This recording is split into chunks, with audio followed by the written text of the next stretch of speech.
everybody. Yeah, I'm James Wilson. I'm Head of Research Data Services at UCL, and I'm here to tell you a little bit about what we've been doing in terms of building a team of research data stewards and trying to professionalize the role of the research data steward. I'll be talking a little bit about who is in the team. I can see another team member popping up. Where we've kind of come from, how we've grown into the team that we are and what we provide, and a little bit about where we think we might be going next.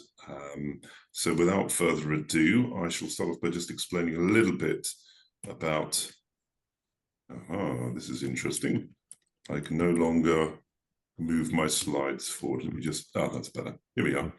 So UCL's Research Data Stewards, what they do, they provide help preparing, documenting, managing and sharing data. They offer practical advice and support about how to make data fairer. I suspect most of the people on the call here are already aware of the acronym FAIR, but just in case you're not, it's all about making data findable, accessible, interoperable and reusable. We collaborate, and collaborate's a word you'll probably hear a few times during this talk. We collaborate with research teams, with people in departments and so forth. That's very much part of the ethos. We help manage and improve ARC's research data services. So ARC, Advanced Research Computing, is the department that we work for. We do still very much create and support services. That's a big part of our role.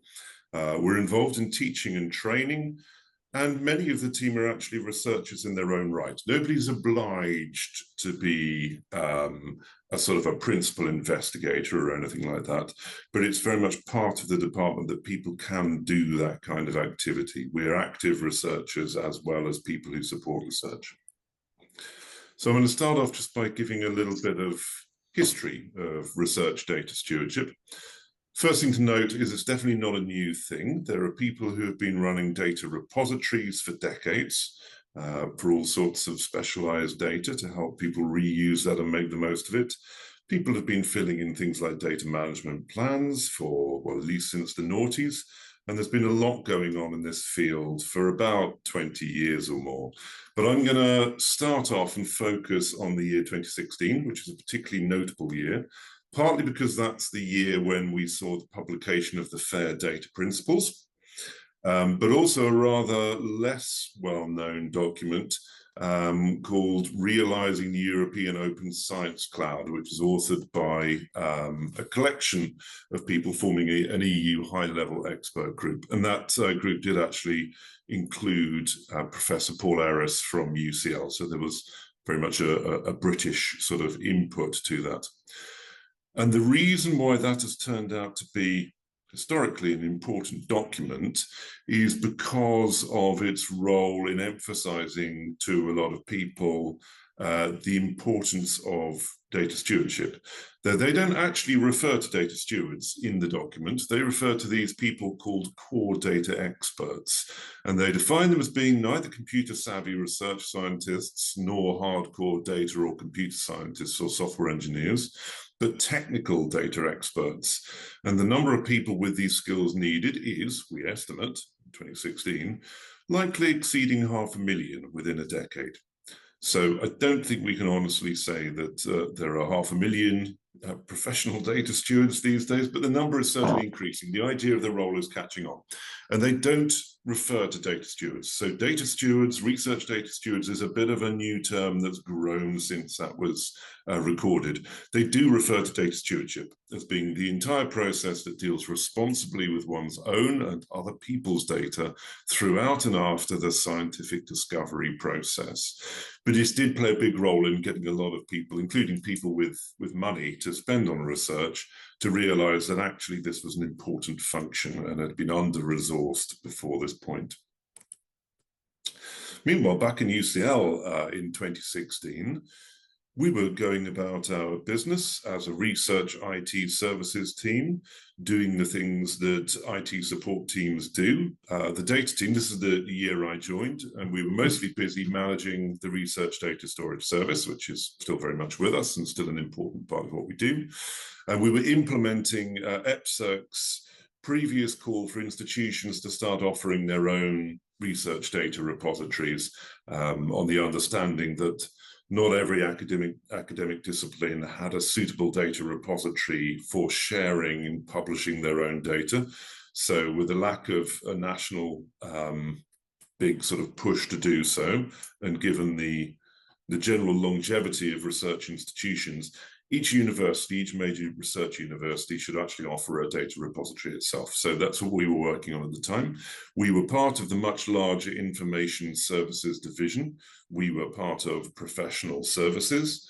It was very much an IT team working in a professional services IT environment, and we were all about services. We've changed since then, but services were key to what we did. The other thing to bear in mind is that services need to be generic. To serve our function, we had to offer services which were useful across a broad range, if not all academic disciplines that we support. And of course, UCL does support a huge range of disciplines from fine art through to particle physics. This doesn't mean to say we weren't without a plan. So what you'll see here is the first of several different versions of slightly naive research data life cycles, but this was the one we had in 2018. And very much the idea of what we were doing back then is we were looking to take each part of the research process and provide tools to enable people to do that. So we could effectively offer in-house all the things that people needed to do to manage their data well. So our library team offered DMP Online, our research services team offer WorkTribe for costing services. We offer research HPC facilities and data storage. But there are areas back then, highlighted in red here, which we didn't really have anything. So metadata collection in any structured, formal way, we didn't have. There was no research data repository at that point. That wasn't launched until 2019, so big gaps. We were thinking that if we could join all of these up, we could have a system where data and associated metadata could flow through the life cycle, and then we would publish everything, make it reusable, start to implement the whole kind of FAIR principles. A little mini diagram on the other side, because at that time we had a bit of a role in terms of ensuring we could track what submissions were for the ref, dealing with the that kind of process, actually monitoring, running the software that monitors the more traditional paper-based outputs and everything else. We actually hived that off. So when we became semi-independent from ISD and broadened our remit, we actually reduced it very much to research and less so to the sort of open access publishing and so forth, which was taken over by a different part of ISD. So becoming ARC, it didn't formally happen until 2022, so it is relatively recent still, and it's been a significant change. So we ceased to be the research IT services. We became the Center for Advanced Research Computing. ARC, not CARC. Our director, James Hetherington, is very stern that it should never be CARC. We're always ARC. The department was formed around the principle of research technology professional job families. And I'll explain a bit more why that's been a sort of an important way of structuring the department. But there are 5 of them. There's research software engineers, research infrastructure developers, research data stewards, research data scientists, and the distinction there is that the scientists deal more with things like how to visualize data with AI algorithms and so forth, whereas the data stewards deal with the data management. And there's a 5th profession that's called PRISMs, which stands for Professional Research Investment and Strategy Managers. So essentially everybody in ARC, all 130, 140 of us, I think we're up to about now, we all belong to one of these job families, and there are reasons for that. It's a hybrid department, so it is still kind of professional services, but it's also research. And it's not a sort of, it's not an all, people are involved in both. So this is something that informs the kind of the way that the department works and its ethos. There's much more focus on direct research involvement than there was before. I think when you think about IT services teams, often the way they work with people and the services they build can be quite sort of transactional. You have an email address that people write to, you have buttons on a web form, you press these things, something happens behind the scenes, they get an output. One of the things we really tried to do is adopt this more collaborative way of working where we're much more closely involved in actually talking to researchers. We always were, we always did that, but it's much more of a kind of a principle of working together to understand what it is they really need and want. Less of a kind of a click this button, if you haven't clicked the button correctly, go back to square one. So we've come up with some of the sort of principles that describe how ARC is supposed to work. It's a research institute, and it researches into how we use data, how we use software, how we use computing. So it's not just researching, it's different from computer science. It's not the same thing. It's about researching how to actually improve the way, the knowledge that people can get out of research technology. But we do have a customer-centered mentality. We try and influence the best modern technology practices. So we do quite a bit of training and skills work to help people make the most of some of the technology that's now available to them. And we foster relationships. We very much do still run services. We've gone way beyond the services that we used to run in 2016. So the research data storage service is still there. It's still key and underpins a lot of what we do. We have a data safe haven, which was always managed by actually our Windows team for historical reasons, but we're now adopting that ourselves. And we're also adding to that trusted research environments, which is basically, whereas the data safe haven is always very much a strict binary, is your data sensitive, in which case put it here, is it not, put it there. The TREs that we're developing are much more, well, they're set up to be deployable in a much more nuanced way, with varying levels of security balanced against easy usability, depending on the classification of the sensitivity of data. So we're sort of modernizing the way we treat sensitive data. We've always had HPC, but they're now much more integrated with the research data storage, and I'll talk a little bit more about that in a minute. We've got that research data repository up and running. It did launch in 2019. It's a mature service. It's based on Figshare. It's widely used and quite popular. We now have an electronic research notebook service. We use Globus for large data transfers between institutions. We have a service that's set up to deal with all the third-party data that UCL brings in for research purposes. Previously, that was managed by individual research groups, departments, and was pretty chaotic. Lots of duplication of effort, even duplication of money we would spend to actually obtain data. So we now organize that as well. And we've got a number of other services, too many for me to rattle through here. But the key thing is that we're building a team of research data stewards. So back in 2016, we hadn't heard of research data stewards. Few people had. We certainly didn't employ any in UCL. And we didn't technically employ any research data stewards until we became ARC.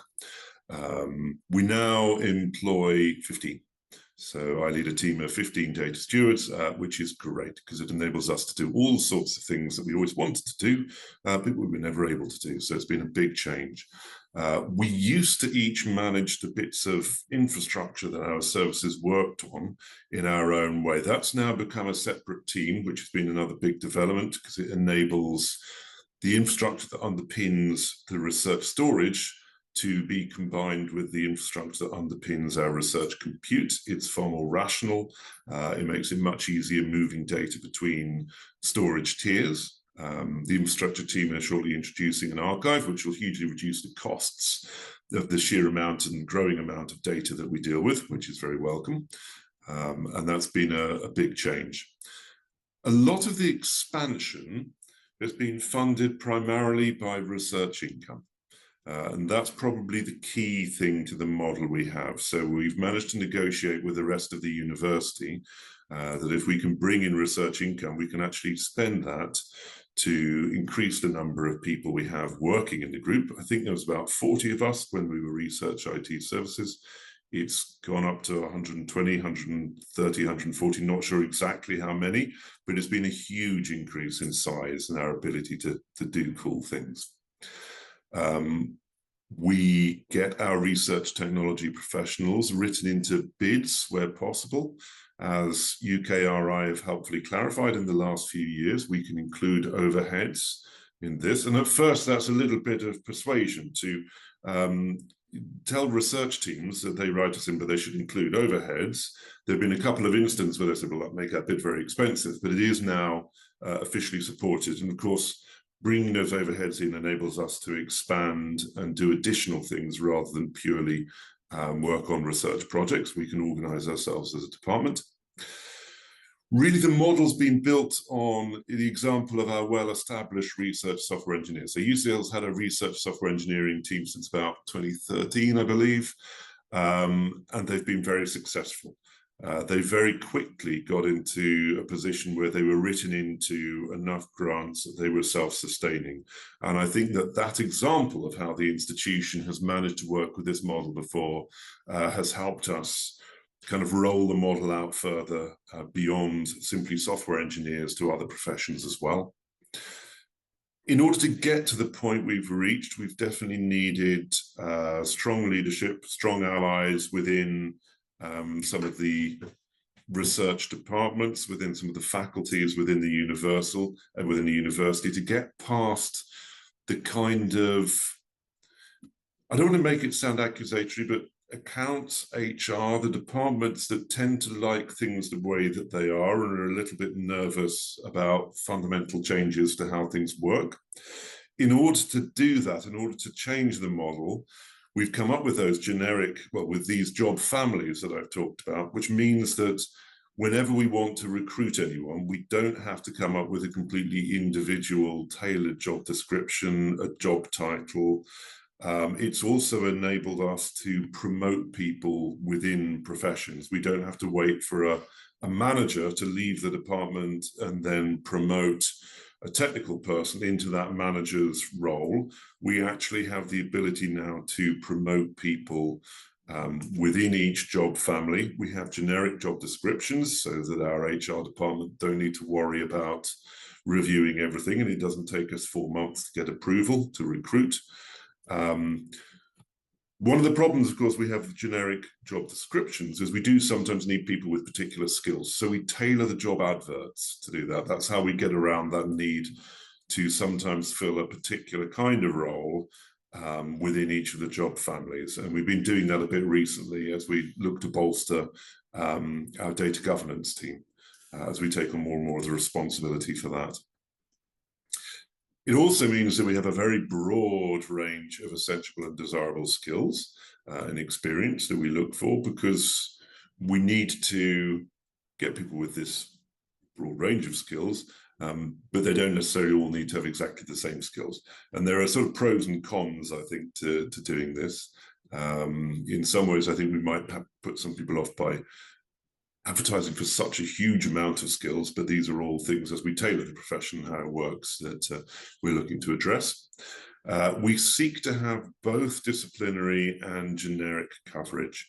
So we need some people who are jacks of all trade, and oops, didn't mean to do that, and who can get involved in services. We also need people who are specialists and can really talk in-depth and knowledgeably to people within our departments and really work on that kind of collaborative way of working, who have enough knowledge of what they're doing that they don't come across as naive and can convince people. And I think you may have seen Nick flash up on the screen already at the start of this meeting. Nick is very much our genetics expert within the team. Actually, we have a couple of genetics experts, but Nick is one of those and has been very much involved in the ELIXIR community. But we do need people with those kind of skills. So who are the research data students? Well, they do come from a wide range of background, because there's such a broad range of skills that we need and experience. We are quite open to people applying from all sorts of different kind of career paths up to this point. So we have one remaining kind of systems developer who is now in charge of our user support. Everyone chips in a little bit with the user support, but he's in charge of that function. If I'm being honest, we could probably do with a second systems developer, because we do still run all the services we have. And whilst the emphasis has been on developing research data stewardship and recruiting data stewardship, we still need some people with those kind of technical backgrounds. We have someone from a technical data librarianship background. Oh, I should point out, we work very closely with our library colleagues. So we have a library research data management team. We consider them research data stewards in the broad sense, but they're not formally part of the ARC research data stewards team. We do, however, have one librarian who actually works for our team. We have someone with a background in university administration. We've got a data scientist. I say fresh from a master's. It's not that fresh now. She's been in the team for a little while. We've got people who are specialized in using particular equipment for things like imaging, people involved in clinical trials in the past who understand the processes involved in those, people who have a background and have come via academic publishing. We have a large number of departmental-based research staff who've come from that background, most of whom have been involved in data management to some degree in the past, and have been in these kind of frequently sort of postdoc roles, frequently roles where there are short-term contracts. So half of the time is facing job insecurity, trying to see where the next job is going to come from. Very inefficient.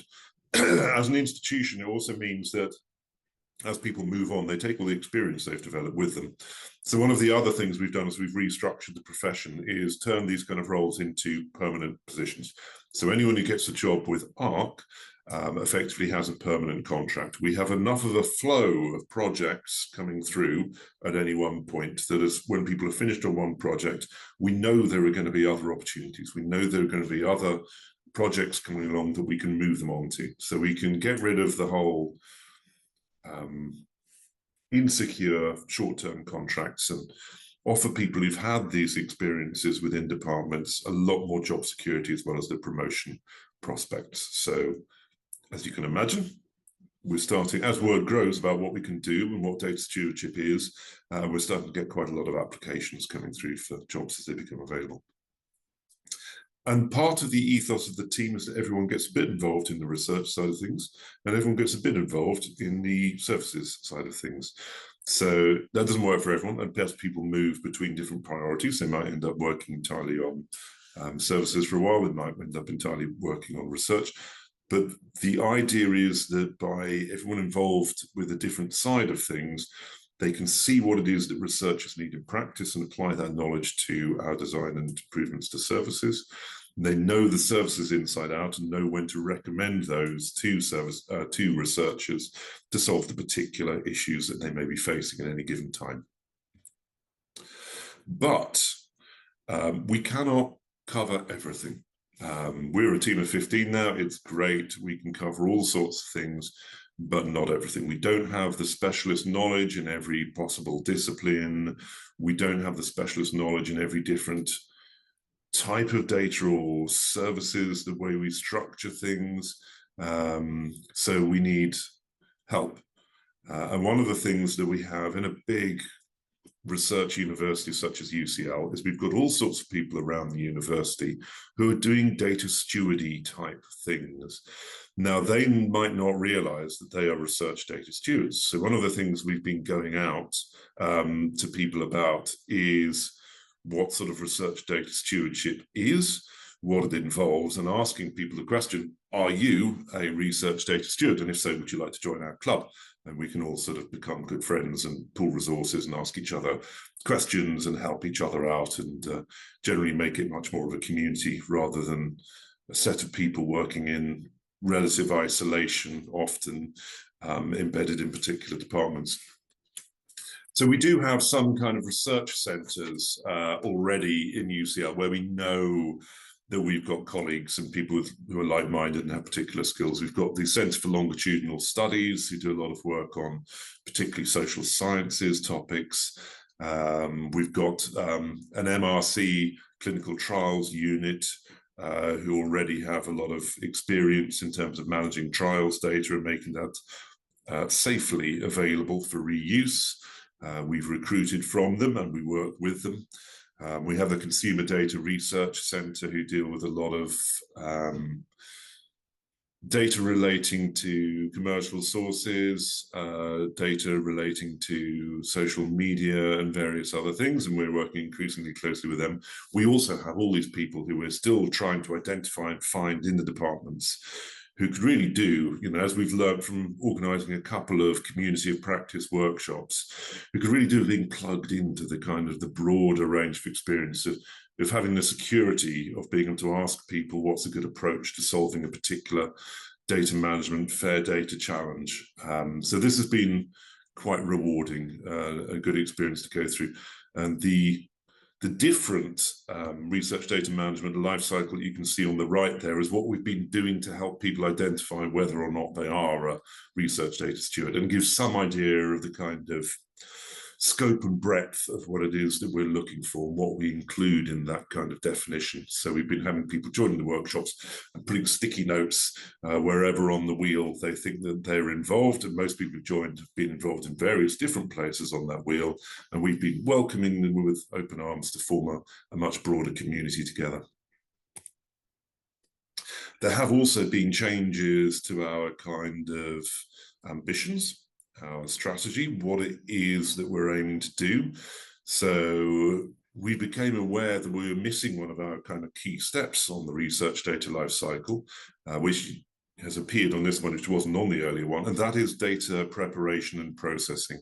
So mixed in here along with data storage, in no particular order, because obviously these things are iterative, is the need to actually prepare data, process it, organize it before analyzing it, and ideally documenting it at that stage, doing all that kind of metadata capture, working out what it is we need to do before it can be deposited and made available for reuse.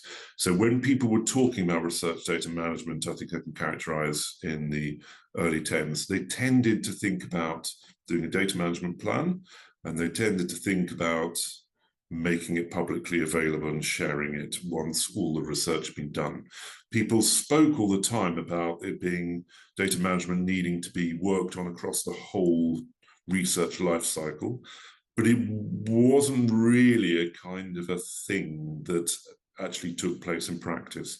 And one of the things that having the data stewards working for us enables us to do is to really intervene in the actual research process and try and ensure that people are enacting the best practice that they may have described in a data management plan, and it's really being carried out, and that documentation is being considered as part of the core research process, not just something you worry about at the end.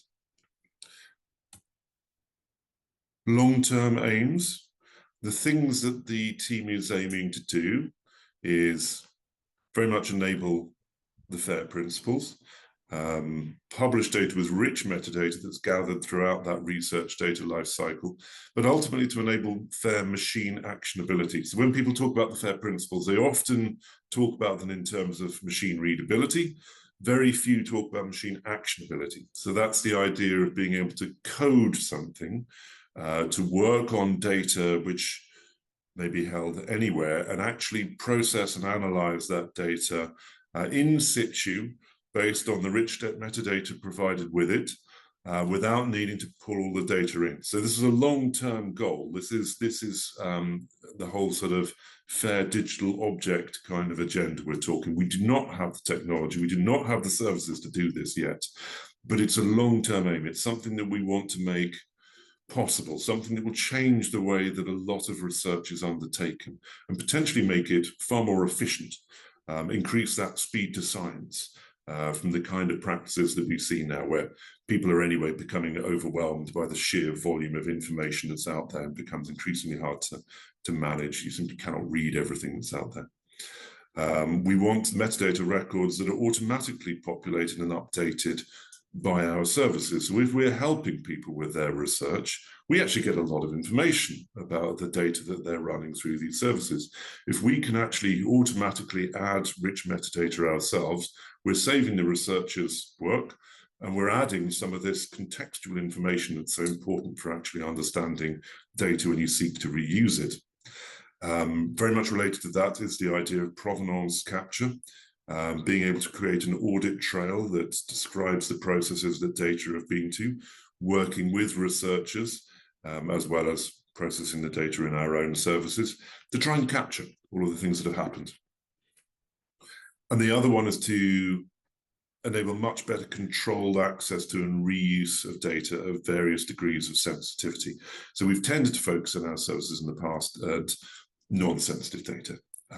We cannot continue to ignore difficult data. It's so important in so many disciplines that that's something that we have to improve our services to be able to handle with the right level of security. We don't want to put people off by making it incredibly taxing to actually work on sensitive data using these kind of services to meet the FAIR principles.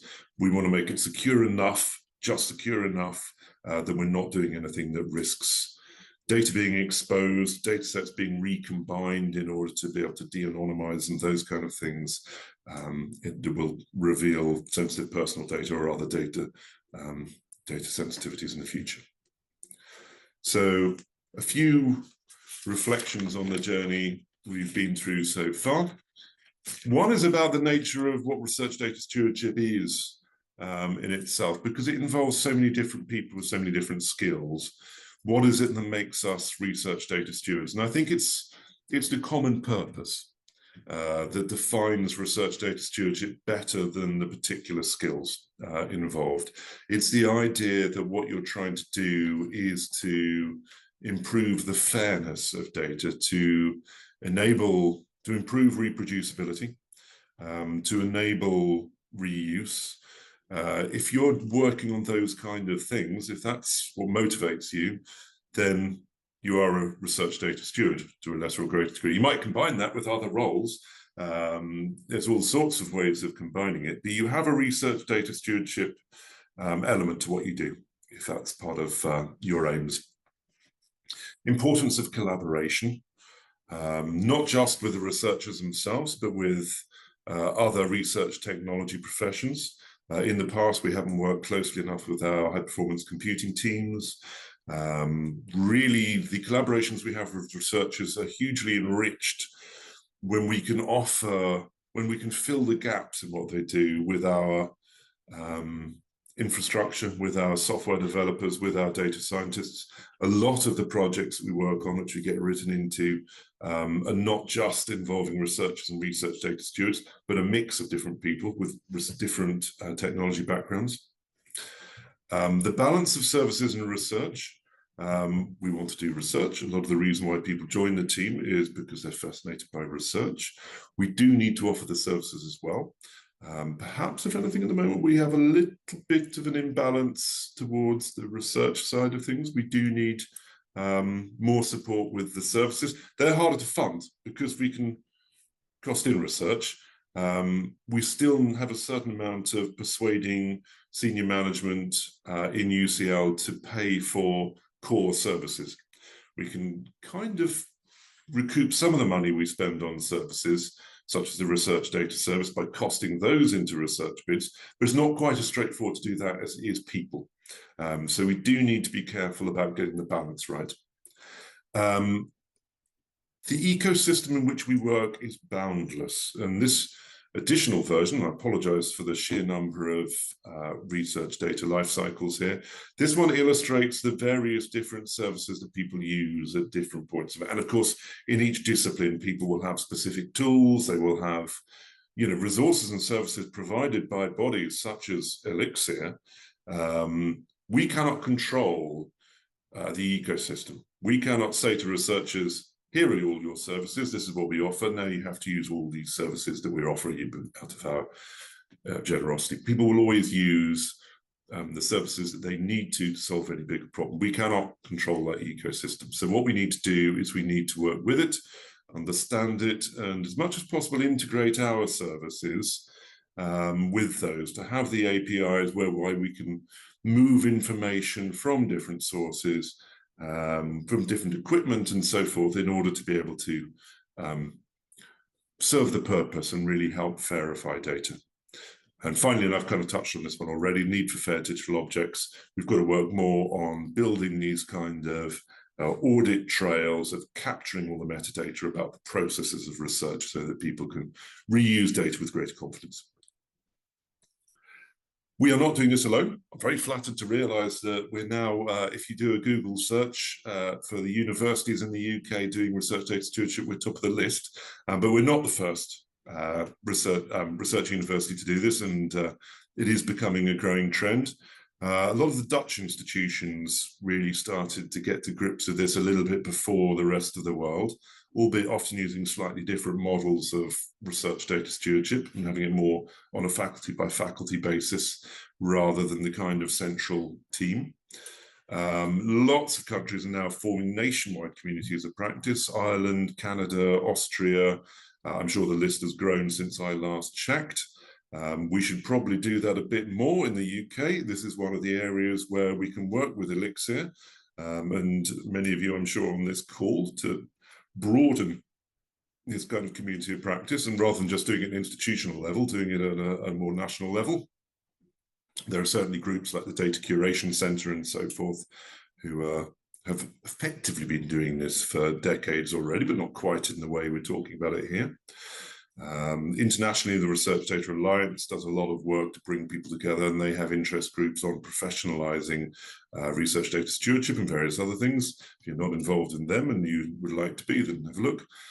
It's worth pointing out the different flavors of research data steward. So some places a bit more library and information managed orientated, others more systems and processes orientated, or have a mix.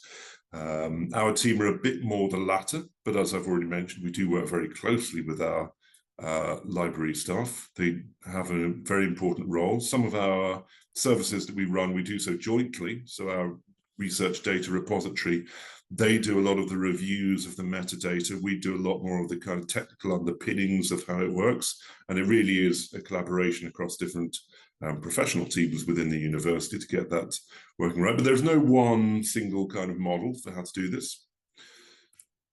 And my very final slide before I finish is a quick plug for a project that we're involved in at the moment, which is a collaboration between some of the sort of research universities in the London area. It's an Imperial-led collaboration. UCL is leading on the training side of things. It's called Step Up, a strategic technical platform for university technical professionals. It's one of several current UKRI funded projects who are working to develop the professions and define what the professions mean and how to get involved. And what we're looking at is the actual needs of institutions, professional bodies, organizations, and how we can develop training which helps build the profession in such a way as it's actually most useful to the people who are going to be benefiting and using the professionals who we're training up. So sort of a question that I'm going to throw out, I think, to you as well as your questions that come this way is, what do you think are the most important skills, bearing in mind the ELIXIR community and the kind of research that you're involved in, what do you think are the most important skills for research data stewards to have and for them to develop in order to benefit the kind of science that ELIXIR is involved in the best way possible, in the most efficient way possible? So you get to tell us a little bit about your ideas of what we should be training ourselves to do. And of course, any questions that you may have of me and what we're doing and where we're going and anything else, feel free to ask those now. Thank you very much, James. That was great.